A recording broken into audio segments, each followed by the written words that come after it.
Hello, welcome back to the Inside Ellen Road podcast with me, Joe Donoghue, and YEP chief football writer Graham Smith. It was third time lucky on Wednesday night as Leeds saw off Millwall to return to the top of the Championship table. United were at risk of going 3 games without a win after drawing at home to West Brom, then losing at Portsmouth, but they're back to winning ways and have their sights set on QPR this weekend. First things first, though, as I wasn't there, I loathed to miss an away trip.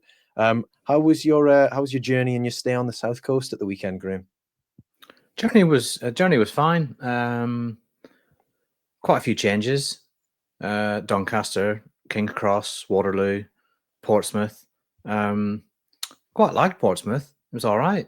The place that I stayed in wasn't booked by me. Maybe a good thing given recent events. It was kind of old school, very naval themed. A lot of naval theme down there. Got myself an anchor tattoo, obviously, to commemorate the trip. And then the game itself wasn't that great. Funny though, I did. It wasn't a completely wasted journey for me, at least. Sorry for all of those who paid to go and didn't enjoy it and then had to come all the way home again. But I spent Saturday night catching up with a mate from uni who is probably the second Leeds United fan I'd ever met in my life. Met him when I was 18, massive Leeds fan. So obviously spent the evening trying to catch up on life because we've not seen each other for a long time. In between him asking, "And who's your least favorite player?" And wanting me to show my working out for each example I gave. Very nice that you were able to have a cathartic experience at Portsmouth. I really, really do hope that you didn't get an anchor tattoo.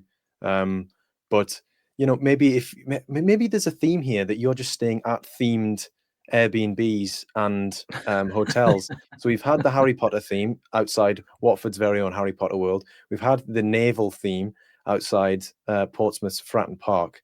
What have we got next? QPR? The Trevor Francis themed flat. Well, maybe you could go to a Pete Lowy themed Airbnb or Pete Lowy themed penthouse, considering that Loftus Road is quite near the Westfield Shopping Centre, which is owned by the Lowy conglomerate. Maybe you could come to the game at Loftus Road on Saturday morning with long flowing silver fox hair, like that picture of Alan Shearer on Match of the Day that someone superimposed a big wig onto and said, is there a plan in place for this if Shearer one day turns up with a long, luscious locks of hair? Maybe.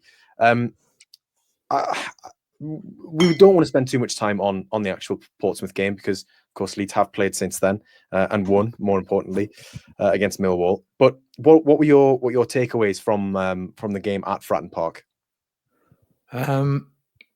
Old school ground, good atmosphere, docked a point for the drum, docked 6 points for the bell, but really good atmosphere, and they were bang up for it, and up for it in a way that not a lot of teams have been up for it against Leeds, and a little bit adventurous.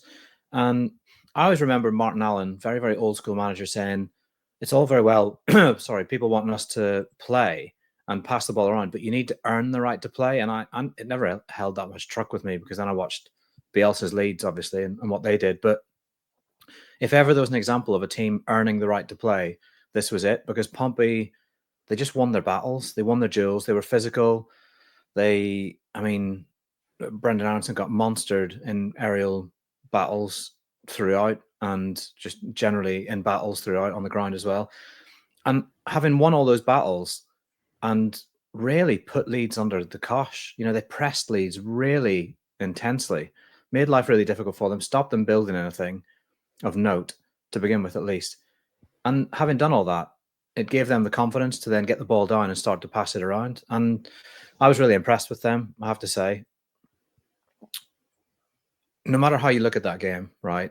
And I came away thinking that was poor. That's a desperately poor way to lose your unbeaten streak. If you want to lose your unbeaten streak, have it, like you lose to a 45-yard screamer in the last minute and it's 4-3 in a seesaw game, something that feels like everybody got something out of it. It felt to me like that was a really quite a feeble way to surrender it because they did not meet the physical challenge. I felt, at least. I know Daniel Farke disagreed. but you can't get away from the fact that Leeds should have won. Did Pompey deserve it? Possibly on the basis of the effort they put in, right, and what they invested. That was probably enough to deserve something from the game. But Leeds United still should have won that game 4-1. They should have had a penalty. It's not physically possible to get the ball from that position without going through Dan James, and he did go through Dan James to get the ball. So it's a stonewall penalty they should have had. They might not have scored it. And then they had Peru from 5 yards with the keeper already down. They had Firpo clean through. They had Peru with an empty net and just a couple of defenders in front of him. Joel Peru, as we saw last night, has incredible finishing ability, and he can squeeze shots in from really tight angles. He can roof the ball like he did against Sheffield United. He can smack them from distance and give the keeper no chance, even the best keeper in the league, no chance. But he skies that one with an empty net. And then Firpo hits the bar with a header. Sam Byram brings a great save from the keeper with a header. Like, they had the chances to win 2 games, didn't they? So that kind of gives Farke his out, I suppose, in the press conference afterwards. And he doesn't really go in on the team, or he's not too critical. He basically puts it down to, defensive lapse. But I think we should nail our colours to the mast on who we blame for that goal. You go first. Who you accrediting that goal to? I'm saying it's a mix-up between Illan Meslier and Joe Rodon. I think Meslier initially goes for it and then hesitates. Rodon shouldn't, as a responsible central defender, you make sure that you are in front of the man, even if you know that your goalkeeper is absolutely going to get it. It's a 50-50 for me on those. I was watching it again earlier, and I would like to drag Pascal Struijk into the conversation because he doesn't make a cover run. Last night there was a moment where the ball went in behind Struijk. Rodon's first instinct is to make an arcing run in behind Struijk and mop up, clear up the situation for him. We've seen him do that a lot this season. Struijk didn't have the instinct that there's danger here. And for me, I'm not saying that Rodon's entirely blameless. Maybe his positioning was a bit off. The ball goes over his head. To me, he doesn't have an opportunity to intercept that ball into the channel. So I don't think you can blame him for the fact that it's gone in behind him. Yes, I think maybe he could definitely have stayed with the ball until it was safely back in the Mellier's hands and done more to stop the big galoot from getting in. But I think for me, if I'm going to dish out percentages, I'd probably say 35% Meslier for the hesitation, 35% Struijk for not making a covering run, and 25% Rodon. No, you were right. It was, wait, did you say 35-30? 35, 35, 25. Okay, so who's the other 5%? We'll give that to Dan James for not. We'll give that to your O-level maths teacher for teaching you how to. O-level? How dare you? How dare you? I got an A at GCSE maths. On which attempt? But a D in additional maths, which was a big disappointment. The additional 5% goes to Dan James for not stopping the channel ball. Maybe a bit harsh, but there we go. We defend as a team. We attack as a team. We named last week's episode Ginger Firpo because that was after we came up with that for the left back, Connor Ogilvie. And he did do a Ginger Firpo impression because he was the player who got the assist for Colby Bishop to score that only goal for Pompey. So, yeah, we could kind of say that's another Inside Elland Road prediction there that's come true. Maybe a bit more tenuous than the Sunderland ones, but but neither of us saw one defeat coming. We'll move on from Portsmouth then, because that's just about enough. Millwall on Wednesday night, the opportunity to bounce back, the opportunity to go back to the top of the table and open up a 2-point cushion on Sheffield United and a 4-point cushion on Burnley after they were both held to draws at home on Tuesday. Leeds did it early on. Mana Solomon getting down the left-hand side. Big credit to returning to the starting lineup, Joe Rothwell, for getting into that position to sort of drive the play on, like we know that he can. And we've cursed the very existence of Jake Cooper several times because of his prowess at aerial balls and set pieces and the like. But it was actually his massive, enormous 6'5" leg, which we have to thank for that opening goal, because Mano Solomon's cutback was not going, wasn't goal bound. It wrong-footed the goalkeeper Jensen and ultimately ends up in the net. And then the second goal late on, it was Dominican Firpo. We have to thank for that. And I won't hear any slander that the ball was intended for Mano Solomon. I just won't hear it. Junior Firpo saw Ao Tanaka's little scan over his shoulder to check that Millwall's number 9. Who was it? Who's Millwall's number 9? Connolly. Aaron Connolly, yeah. To see that he was sort of on his heels, and decided, you know what, I'm gonna run to the edge of the box here. Firpo spotted that. A man with 9 assists in 25 league games. That's the sort of thing where you can cut him some slack and say, you know what, given the benefit of the doubt, I genuinely believe you saw that. It's a great strike from Tanaka. It's not arrowed into the corner, but it's got enough power behind it. And again, he's very good at the old celebrations. His Leeds central midfielder. Very funny as he sort of lifted his head. He didn't mean it. Graham, we all know he didn't. We all know he didn't mean it. You could at least wait until I finish my monologue. I'm just watching it. Well, I was just letting you.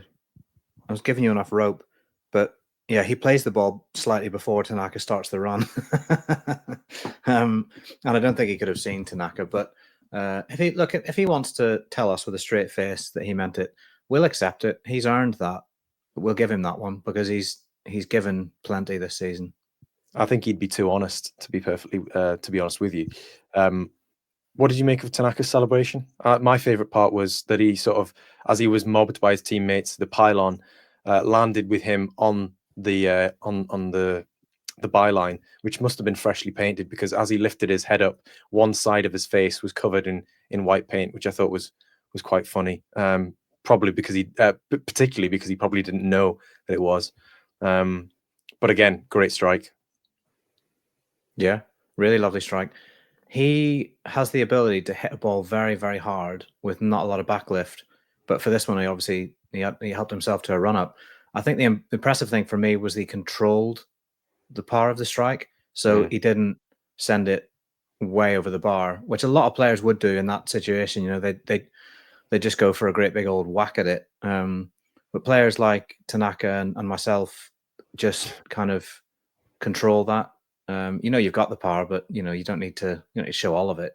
Really lovely strike. His goals this season, right?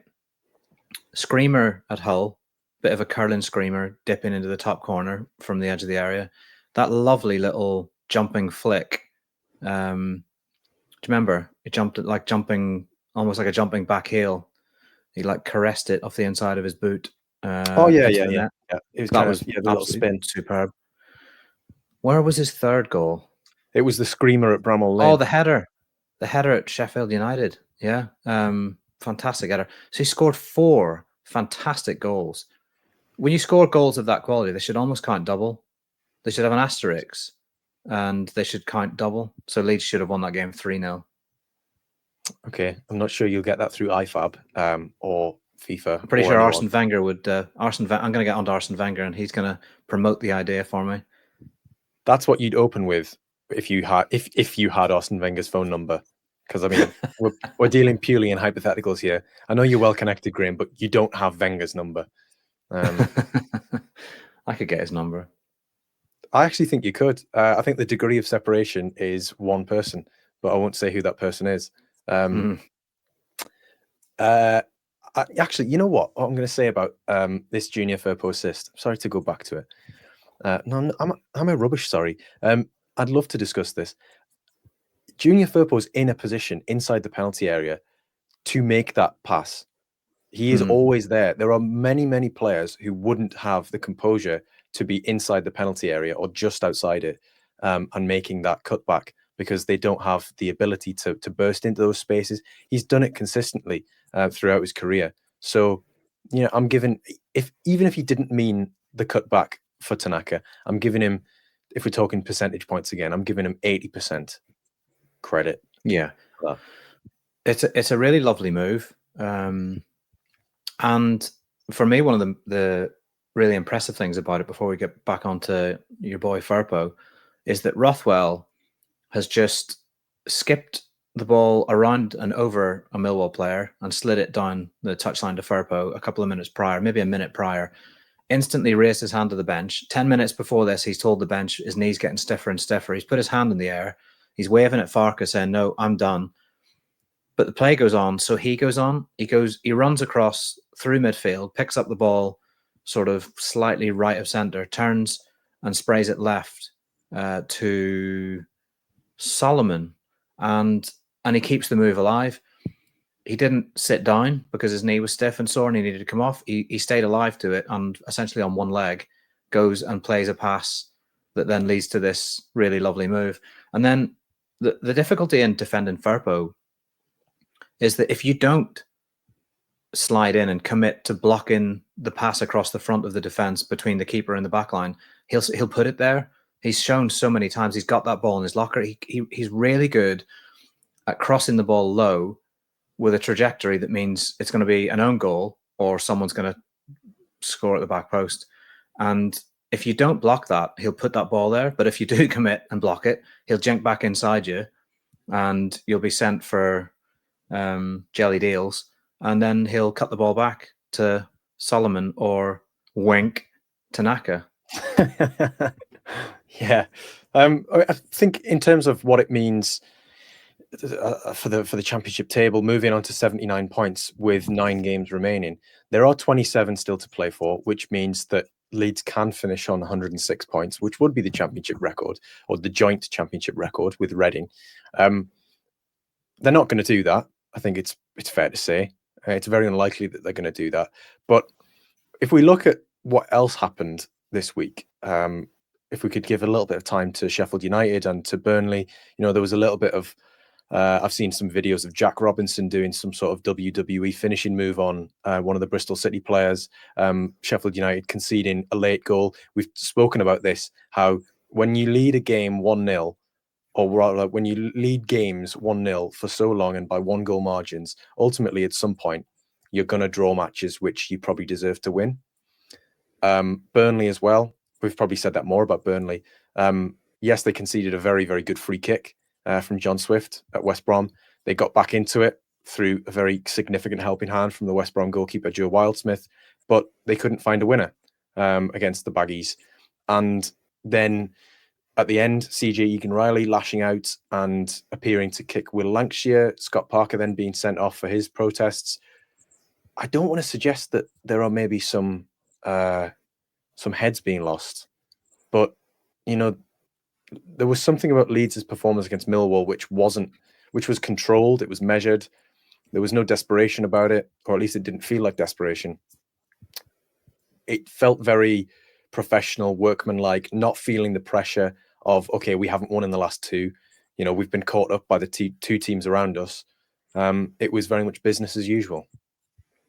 This was a game that really easily could have gone wrong for Leeds. I mean, Millwall, it's not a stretch to say that Millwall have given Leeds a bad case of the willies previously, because they've beaten them twice this season, and they've got the very makeup that lends itself to the blueprint of defeat for Leeds United. They, defensively organised, large dog at the back, Big Jake, who'll head corners in or free kicks in and wins. You just can't stop him winning headers. And sometimes you don't even mark him. You just let him have a free one. Thankfully, he heads it wide. But they are all right on the counter as well. And Alex Neil said it before the game, playing away suits them because they don't have to dominate possession. The other team can do that, and then they can try and sit in, defend, be aggressive to win the ball in good areas, and then go and hurt them from there. Having lost that game at Portsmouth, had Leeds then lost at Millwall, I think we'd all be in a very scary place. I think it would be, we're off to QPR, where last season Leeds were just humbled on one of the worst. I mean, other than other than Wembley, was there a worse moment last season than 4-0 at QPR? Yes, I have one. Go on. The walk from South Bermondsey Station to the Den in the dark. Yeah. I was scanning my surroundings. I was doing ocular pat downs of every person within the vicinity, assessing the threat. I'm a 360-degree player when I'm walking to the ground. You know, scanning constantly up both shoulders, being aware of who's around me, like a prime Barcelona midfielder. Journalists famously very welcome in that part of town, aren't they? Yeah, I'm pretty sure. Were you with me when we saw a sticker posted on a lamppost that was like, "No this, no that, no journalists." Yeah. Yeah. It felt very kind. much like the first they came for the speech. And yeah, it's not often as a young white man that I felt very targeted, but at that point I did. Yeah. Yeah. Yeah, this week could have been very different for Leeds. And let's be honest, they didn't start amazingly. Yes, they scored on 3 minutes, right? But the first 2 minutes saw them give the ball away, concede a corner, and there was a header over the bar, wasn't there? Yeah. It was a pretty encouraging start for Millwall, but then the goal just changes it completely. Like scoring the first goal for Leeds at Ellen Road is exactly what the doctor ordered. And though the first half performance, I had some people, I had the temerity to suggest that it was better than Sunday, and someone replied like with a "What game are you watching?" or "What the hell are you talking about?" It's better than Sunday because they lost on Sunday 1-0, and at halftime on Wednesday night they were winning 1-0. And then the second half is just pure dominance, pure Leeds United. You know, they played their football. They gave Millwall not an inch. Meslier doesn't save a shot. He palms a cross, really dangerous cross around the corner. And then Leeds from that corner threatened to score. I mean, should have scored if Solomon had put a bit more zip on his pass. Tanganga's not getting back to James, and James is through on the keeper. Second half was unbelievable from Leeds. Just completely kept them out of the game, kept the foot on the neck, and won 2-0. And what that does is it just calms everyone down ahead of what is a really difficult away game. And honestly, an away game from which I would quite happily take a point. But the other thing to say about this week is that there's always a bit of an overreaction whenever Leeds lose. And partly you can understand that because the fans have been hurt before. And you look at Millwall coming up, you look at QPR and you think, this is it, this is our wobble. That's why people start to talk about we're going to lose to Frank Lampard in the playoffs, which is just like the blackest of black Leeds United humour. But then the other two draw as well, because this is the Championship and there's going to be results like the Portsmouth result. There's going to be 96, 97-minute goals that peg back Sheffield United, who haven't been playing brilliantly but have been picking up results. And they got caught on that occasion. And Burnley, who have kind of been this robotic clean sheet machine all season, are suddenly a bit ruffled. There is going to be ups and downs. There is going to be further twists and turns, but Leeds United, I think it was important to have a bit of a statement, and I know that they were all very pleased about it because they're not a club. I mean, which club is? They're not a club that takes criticism all that well, I would say. But I think some of the criticism after the Pompey result was a tad over the top. I think there was a suggestion in a national newspaper of capitulation, which with one defeat in 18 seems somewhat premature, a little hysterical. When you put it like that, yeah. Little bit hysterical. Leeds were aware of it. Farke was aware of it. I mean, Farke came into his presser quietly, but not quietly enough because bat ears over here had the sonar working. He was asking a member of staff where a particular journalist from a national title was sitting because he obviously wanted to have eyes on someone that has written something that maybe he didn't like or the club didn't like. They're very aware, keenly aware of the narratives around the club. And I don't know if the players will have had a little point to prove, But the club, I think, certainly felt like there was a point to prove last night, and that win, I think, did everybody the world of good. Do you think Farker was merely sizing up that journalist from the national newspaper to see if he could physically take him? Sometimes you have to be there with a quite brutal bear hug. An elbow lock. Yeah, maybe. Maybe. Shall I tell you one thing? Desperately. I don't think for the newspaper that this concerns, I don't think that that journalist's predecessor would have had too much trouble in dispatching Farker, given the I don't know, reputation that they had. But this current journalist who'd written about the capitulation, I think, may have, like the rest of us, this is not a reflection on them, may have a bit of a harder time in besting Farker physically. I think I'd have to be sneaky to deal with Farker. Like, I'd need you to crawl up behind him and tie his shoelaces together just prior to the combat, or I'd need Popey to weigh in at the same time. Would Popey not be officiating? I'd hope not. I'd hope he'd not be a neutral in such a moment. Although, having almost lured him into a very, very, very rough pub indeed in Portsmouth Harbour on Saturday night. He wanted to know where we were. Me and my mate were in this pub. It was rough as, and another one of those where you have to have your head on a swivel. And I said it was in there, but then by the time Popey got there, I'd gone to my hotel, which was next door, and was having a drink in the bar. But Popey did have the misfortune of walking into that pub and decided, in his words, there's no way G-Man is sipping a Guinness in here. And so turned on his heel promptly and left before things escalated, because it certainly felt like one of those. So maybe he would be more on Farker's side. I don't know. He's a burly gentleman, isn't he? Yeah, but I think, Popey would be best served tackling Farker's attack dog, Chris Domagala, because he's the fitness man. And I do think that he would have. He's also got the height on him. I could definitely see him having had in a different life a Muay Thai career, as some form of German expat who wins titles out there. Yeah, he's the. It's interesting. I always like to look at the way a management team operates in the technical area with regards to the officials, like taking it in turns to harangue the fourth official about something. And Domagala seems to be the one they use to speak to him in like reasonable terms, like kind of the friendly face. So you've got Farker who's barking away and effing and jeffing and waving imaginary offside flags. We should talk about that goal.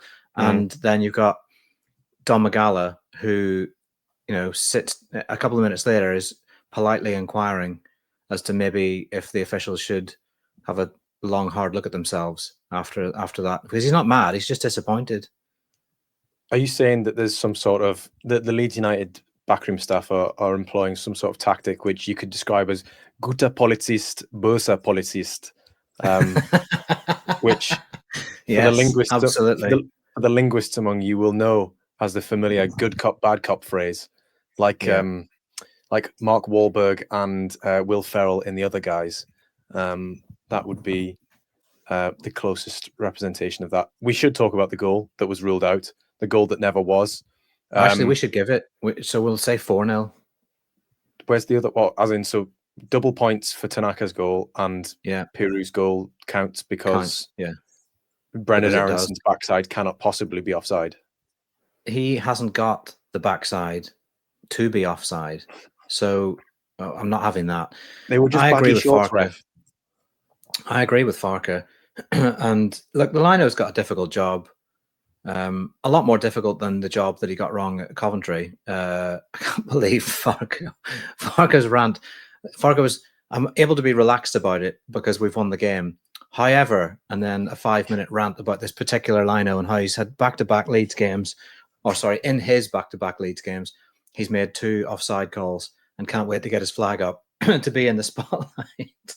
Poor guy. The Nyanto one at Coventry was particularly egregious, I think you have to admit. This one was really tight. But in such a scenario, do you have to put your flag up?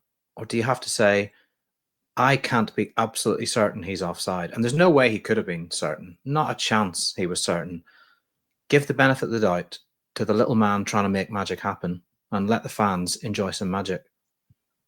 Yeah, I think I'd side with that as well. I think probably because of the body positioning of Brendan Aaronson kind of coming from an offside position, or it looks as though he's coming from an offside position, rather than if he was making a darting run from an onside position, from deep. probably works against him there. But it was a lovely move. And again, how many times have we seen Joel Peru get the ball, out from underneath his feet and finish really confidently in those sorts of situations, lovely one-touch stuff. I love the way he shifted it and sent Big Jake to ground. Just sat him down completely and then roofed the shot. I mean, the finish was emphatic. It was such a lovely goal, and it's a massive shame that it doesn't count. And just another example of Leeds really being streets ahead of Millwall. I think they are, aren't they? They are a much better footballing team. Millwall are a very decent team, very difficult team, and will cause teams problems. But Leeds are just better than them. Something else that I'd like to point out is that last night Leeds were limited to 0.8, 0.9, roughly in that region of expected goals, which is the fourth lowest that they've managed in a single game this season. But it didn't feel that way. Because of how much they limited Millwall, their XG total was around 0.2. Because of how much they limited them, it didn't really matter that they weren't creating chances hand over fist. And again, this also comes down to the fact that they got that early goal, so you had that cushion and it was a lot more comfortable, certainly than it would have been if it was 0-0 going into the 85th minute before Tanaka scores. But there was a sense of control. And again, in isolation, looking at that, going, oh, okay, so you've got Leeds maybe not creating as much at home going into, or rather coming out of a blip. Is that maybe a concern going into this QPR game and the final 8 or 9 games? Okay, maybe. But then you look at how much they created away at Portsmouth, and that was 2.3 XG, and that's a conservative estimate. I've seen other models which have Leeds a little bit higher than that, which is among the top 8 or 9 performances that they've had this season in terms of creating chances. So I would say that they are still very much ticking over quite nicely. And the Portsmouth game was just one of those where they didn't take their chances or didn't take enough of them. And the Millwall game was a game in which they did take them. So there's plenty of promising moments, though. Like there were moments where how many promising positions did Aaronson get into? I mean, it's Peru, isn't it, who releases him into the area in the first half, and he's in a great position. His shot just isn't strong enough. Keeper shovels it behind. Then the second half, I remember a couple of times where he had shots from the edge that were blocked or deflected wide. He's nipped into the area again from, it might have been Peru with yet another touch, but he's taken a heavy touch and then the keeper's challenged him at the byline. They got into really good areas, and Aaronson in particular, I felt a bit sorry for him last night.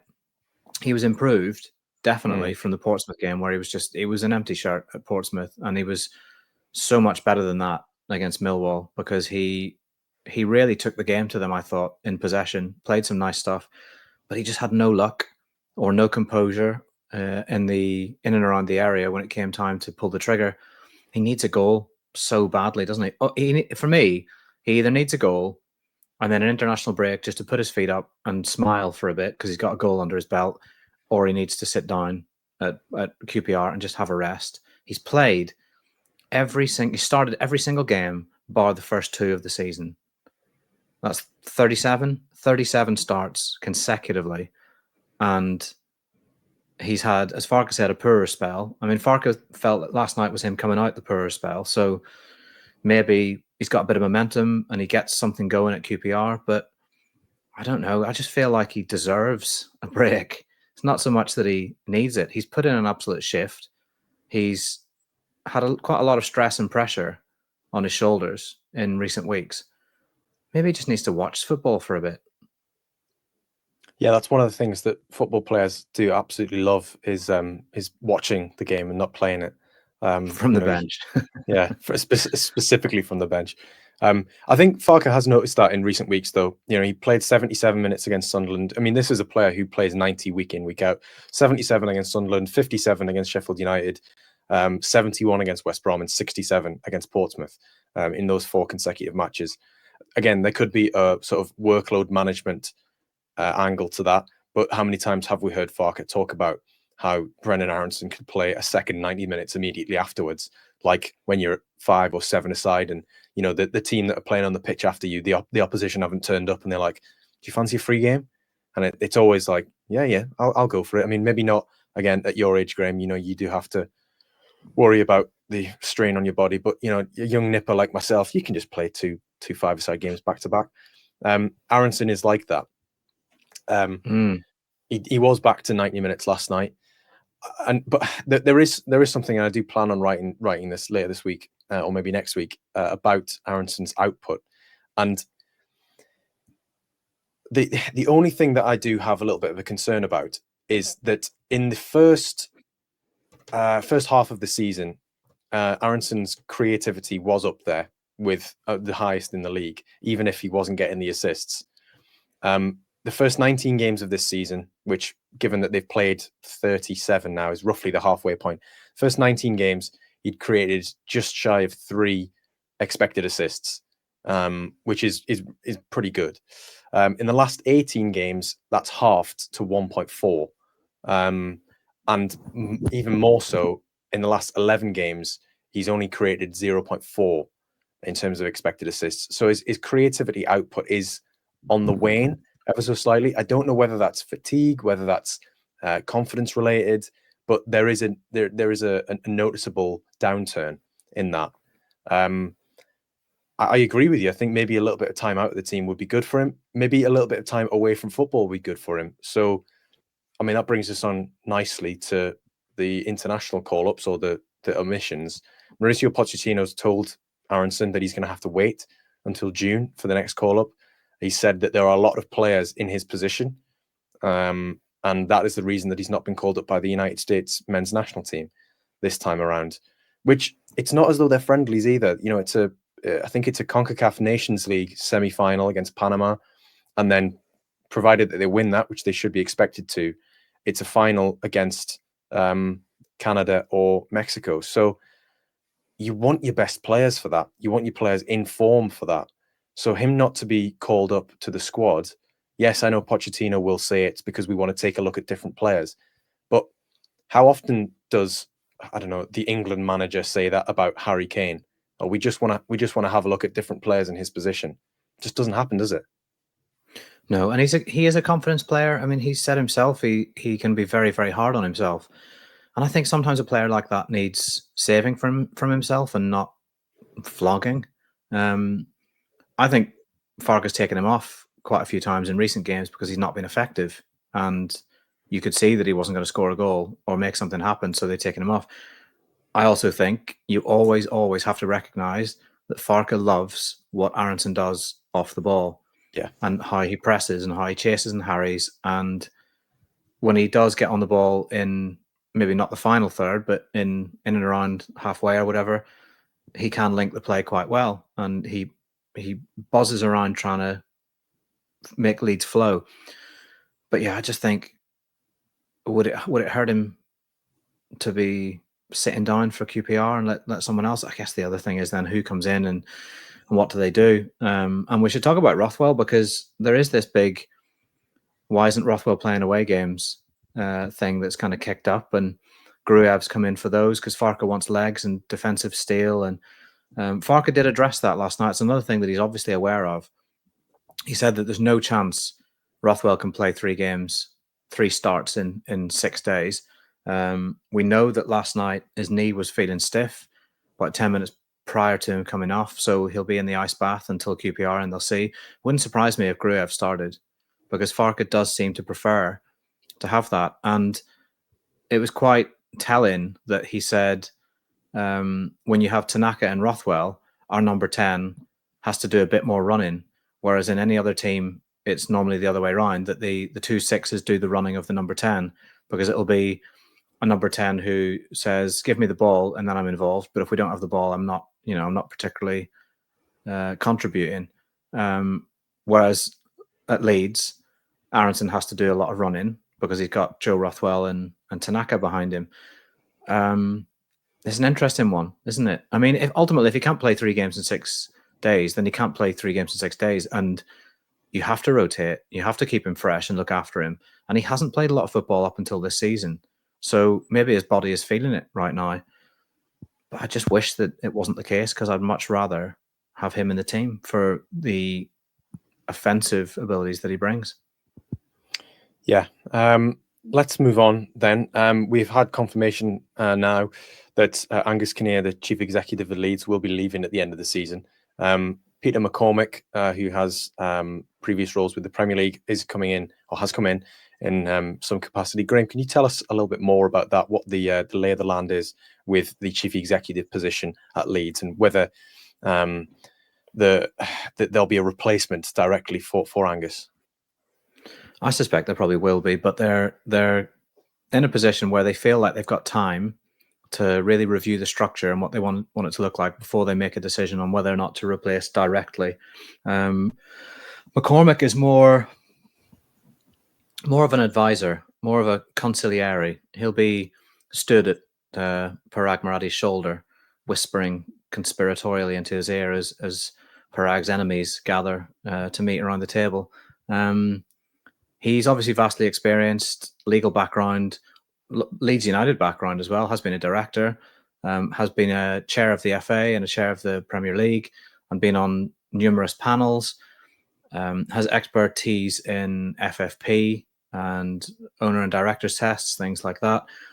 Useful man to have around. I think I'm not wrong in saying he's advised Leeds on a couple of things in the past, in the not so distant past, and they've brought him in to kind of work alongside Angus for this period, this kind of transitionary period, and then Angus will head off to his new job at Everton, and then Leeds will, in the summer, I think, make their move as to whether they're going to replace like for like, or whether they're going to appoint internally, which I could also see.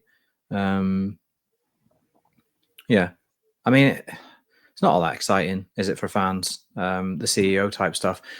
At a lot of clubs, the CEO is a pretty faceless individual, but it so happened that the CEO at Leeds, quite reluctantly, I think it's fair to say, was writing program notes that made headlines. It wasn't that he was reluctant to write the notes. I think he quite enjoyed writing the notes and letting rip with his thesaurus. But I think he was a bit reluctant when it came to the headline side of things, because ultimately, when you're the CEO of a club like Leeds United and you say something about independent regulation or about warm bodies or whatever it might be, then people are going to pick up on it, and it's going to become collective Maoism. It's going to become a talking point and a headline.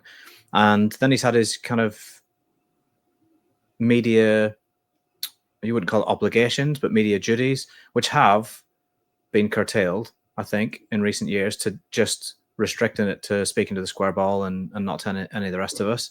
I think he quite enjoys doing the square ball thing, because you can do that kind of matey, jokey kind of stuff, while at the same time giving fans a little bit of an insight into decision making and what's been going on. But ultimately, he's only ever going to give the accepted, agreed club line on any given topic. But yeah, he was quite public facing.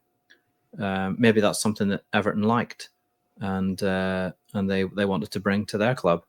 But yeah, I don't think there's not going to be a material impact on what we see from Leeds United between now and the end of the season, I think, because Angus is still there. I think it'll be largely business has been done until such a time as we reach the summer, and then we see what kind of changes they're going to make.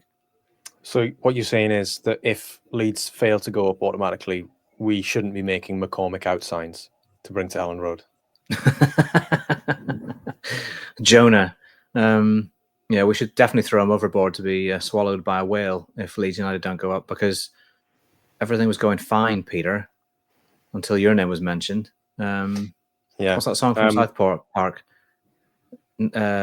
everything started to go wrong just as Canada came along. Well, in this song, Peter, you would be the Canada because your arrival would have coincided with the late season collapse.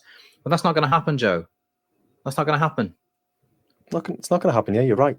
Are you ruling yourself out of the CEO running then? Because I know that there's been a lot of gossip. There's been so much chatter, and I just feel like it would be really helpful if you could solidify your position for everybody. Because we've got a lot of listeners here at the Inside Ellen Road podcast, and I do wonder whether you'd be able to balance the two roles. Look, there's obviously always noise, but it's just noise.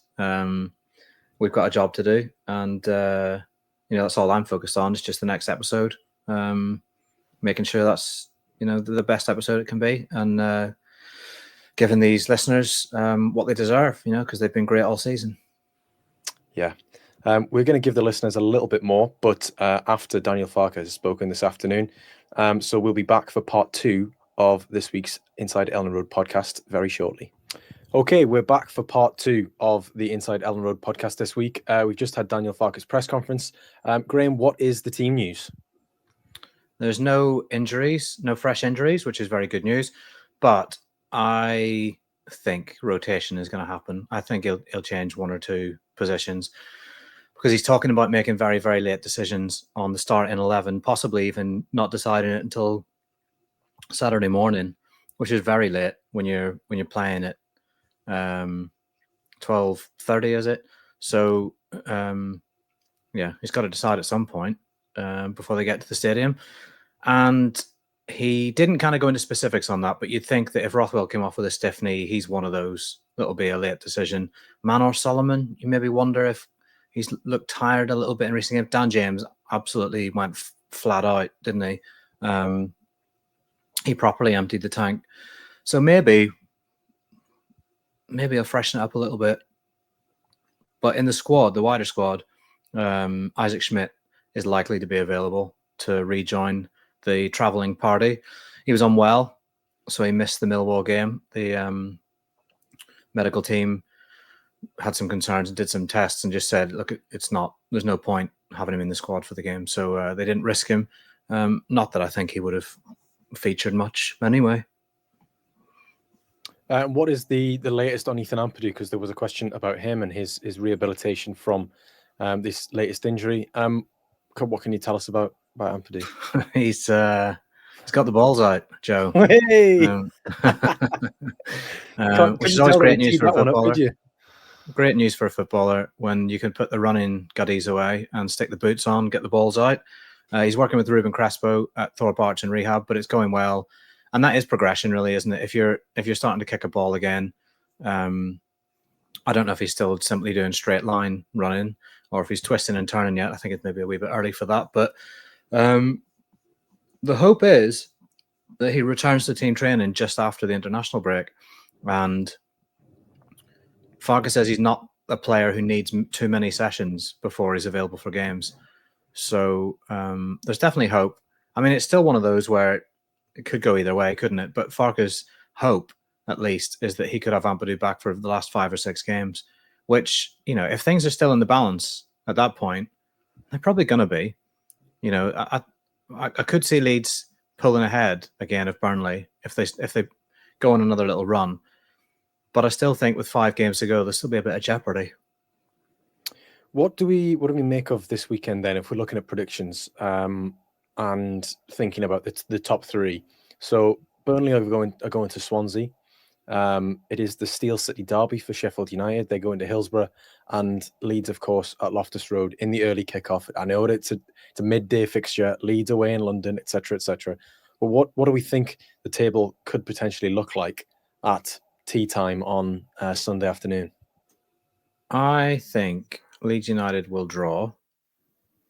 I think Sheffield United will lose. I think Burnley will win. Okay, so what would that do? That would put Leeds on 80. Sheffield United would stay on 70. Wait, no, I'm getting ahead of myself, aren't I? Am I?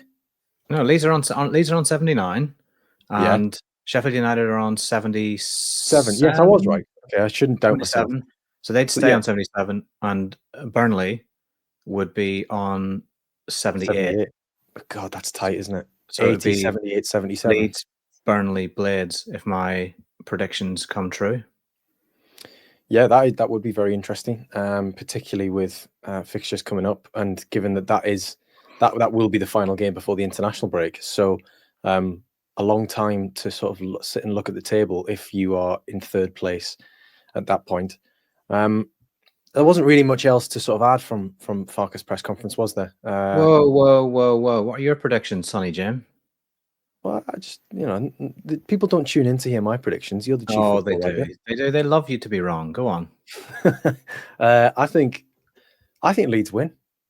I think Leeds go to Loftus Road and they win. There's no Ilias Chair. But if there is, well, there might not be Ilias Chair, rather. But there may well be Ilias Chair if Ilya Gruev takes a place on the bench, but I think he'll be in the midfield. Oh, you've got your packer up today, haven't you? Yeah, maybe you could say I've got the balls out like Ethan Ampadu. I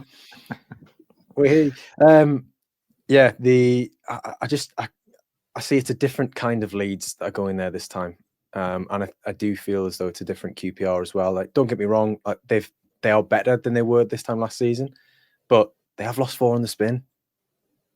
I just really can't see. I can't see Leeds not winning that based on current form, and with the added blow for them of Chair being out potentially. He came off with a hamstring injury in the recent game against Middlesbrough. So, yeah, I think that Sheffield United beat Sheffield Wednesday as well. And I think Burnley beat Swansea. So that's why I didn't give my prediction, because I think it's very much as you were, but one fewer game to play. Is cousin Paul still at QPR? Cousin Paul Smith? Yeah. It's a good question, actually. It's probably one that you should ask in the family group chat. But I've not been keeping up on Facebook, have I? So hold on, there's no way Paul is your cousin, because I'm looking at his profile here and he's got a full head of hair. 175 centimeters, so yes, much taller than you. Whoa. No, funny, Jim. Northern Ireland, yes, there we go. Market value 530,000 euros. Do you think that's accurate? Have you seen any of that? Not even the most valuable member of the family, I'd say. They're who else have they got? QPR, Adel Taarabt, obviously, big threat. Rio Ferdinand, very experienced. Not Rio, the other one, his brother. Well, Rio Ferdinand did very briefly play for them, didn't he? He did, yes, but I think the other was slightly more distinguished, wasn't he? Anton. Yeah. I mean, in terms of goal threat, Michael Frey, 7 is their top scorer. Jimmy Dunn, the defender, second top scorer with 5. It's not a great sign, is it? It's not. They've got Steve Cook. The thing is, right, I said this last year. I said you cannot go to play QPR and have Steve Cook at centre half and not score. And what did Leeds go and do? It's a year later. I think. Say it again. I'm feeling a bit more confident. I'm feeling a bit more confident this time. You can't go to QPR with Steve Cook at centre half and not score. Although he is partnered by, I think that's Ronnie Edwards, who's quite good and was at Peterborough. Jack Cole back in midfield. Come on, Leeds, got to score. He's not played that often this season. Lyndon Dykes played the last game though. Lyndon Dykes even still there. He's only came off the bench once and scored. No, he's at Birmingham now, isn't he? Yeah, he is. He's at Birmingham. Played the first 2 games of the season at QPR, and then went to Birmingham. They've got Kenneth Powell, who has got 4 assists from left back. So you could call him the Surinamese Firpo. You could do, I guess. Koki Saito, he seems to have got a couple of assists and goals from left wing. Don't know who this is. Min Hyuk Yang. Is he a new arrival? 18-year-old right midfielder. Interesting.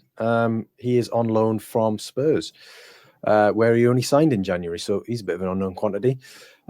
Yeah, you're looking at the squads. They've got Kieran Morgan in midfield as well. I've got a friend who's a QPR fan. He says he's quite good, but can be a bit raw sometimes. If they don't have Ilias Chair, I do wonder where their goals are coming from. Probably Steve Cook at this rate. I was going to say, yeah. I just think that Leeds should have too much for them. And if Leeds do rotate, but maybe not to the extent at which they're making 5-6 changes, there should be enough rhythm in that team. At least you'd hope so, anyway. Yeah, and they've got Alfie Tuck. Alfie Tuck, has he played this season? Has he?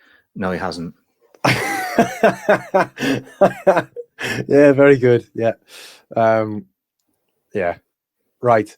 What else was there from Daniel Farke's press conference? Not much is the answer. Yeah, I'm going to be honest. It wasn't a thriller. I do take slight issue. I know they've got to travel to London tomorrow, so it makes it more difficult. But I do take slight issue with a press conference less than 24 hours after a game, because there's not a great deal new that the manager can say, and there's not really that much that can be asked. He's addressed he didn't want to rotate from Millwall because he wanted to send the message to the squad. No, don't. We're not thinking about QPR. We're thinking about Millwall. So he wanted to send a message for that game. So he didn't rotate that much.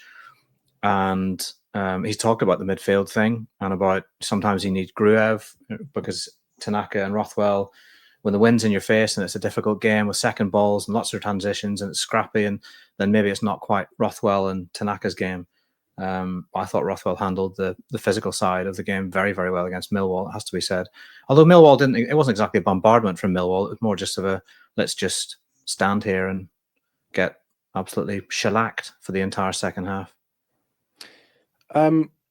We have had news in the last couple of minutes that Leeds' game against Preston North End on the 12th of April has been moved from a 3:00 kickoff to a 12:30. That is, I imagine that will be on Sky Sports, and that's the reason for it being moved. I think that's a 5 of Leeds' remaining 9, maybe. I don't know. You'd have to check that. But either way, it's a lot of the games are 12:30 kickoffs. Are we worried about that? Yes, because they don't do very well with early kickoffs this season. They're very much a traditionalist side. They like to play football at 3 p.m. or in the evening. They're late risers, we'll say. So there's definitely a bit of not a jinx, but there's a bit of a habit to break there because we have seen sleepy starts. Preston was one where they didn't start very well. There's been some other results. Bristol City is another that I can think of. That was pretty sleepy. That was very sleepy. Was West Brom away an early kickoff? I didn't do that one. Good question. I can't remember. I might have been. Great. Well, it's really great for the podcast. So, yeah, all right. But the point stands. I'll tell you what is great for a podcast. That the Hull fans have a song for Joffy, I believe. Sing it. No, well, I can't sing all the words, can I? Because that wouldn't be allowed. I think it goes along the lines of it's the what's that song? The Shakira on Waka Waka, like Saminamana Waka Waka signed from Leeds, but who gives an Alfie Tuck? Joe Gelhardt keeps us up because he scored again. That's nice. Which is really nice. That's nice. What's that 3 he's got now? Yeah, 3 and 10, I believe it is. But it's his overall work rate is what's really won him the plaudits with the Hull fans, I think. So I could definitely see him staying there longer term. I'd like to see him make a real go of it somewhere and become a bit of a hero. He is a really, really fantastic character, and also he's got talent. He just hasn't had a real run and a real opportunity to play football, stay fit, score goals, get his confidence flowing. So yeah, nice, good, well done, Joffy. Well done. Do we have any more topics that we want to discuss before we finish this week's episode? No, I have literally nothing else to say to you. Right. Well, there we have it then. I have nothing else to say to Graham. That's everything on the Inside Ellen Road podcast this week. Fingers crossed for not a sleepy start at Loftus Road on Saturday. And we'll be back next week during the international break for another episode. Bye for now. Bye bye.